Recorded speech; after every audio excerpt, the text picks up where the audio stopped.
Come on, who's your daddy?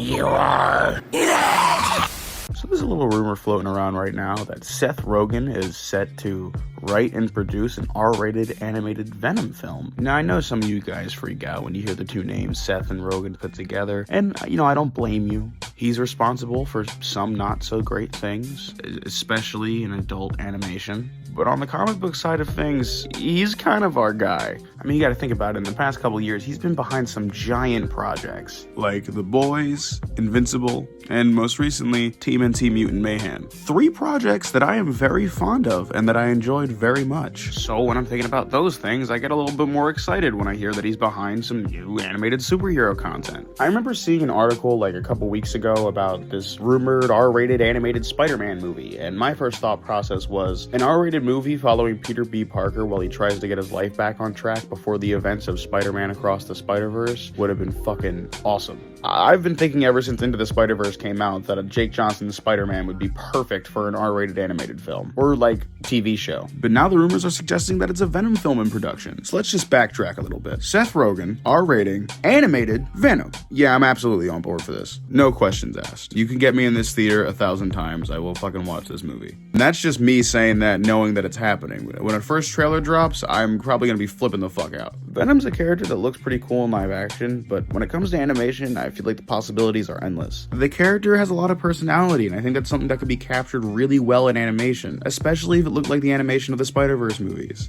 And we're finally getting an R rating? Venom's deserved an R rating since that first film. Seems like Sony's realizing that R-rated superhero content is kind of successful, and they're gonna try and lean into that market a little bit more. An animated Venom film is a great idea, and it sounds really refreshing. It's a great way to keep the animated Spider-Man film universe alive after the Spider-Verse trilogy wraps up completely. And I'm saying that without even knowing whether or not the creators plan to do anything after Beyond the Spider-Verse. I think putting Seth Rogen behind this project is a great way to go. Venom's an R-rated character with a semi-comedic tone. He's a little goofy, but also really scary, and I feel like Seth Rogen could pull it off pretty well.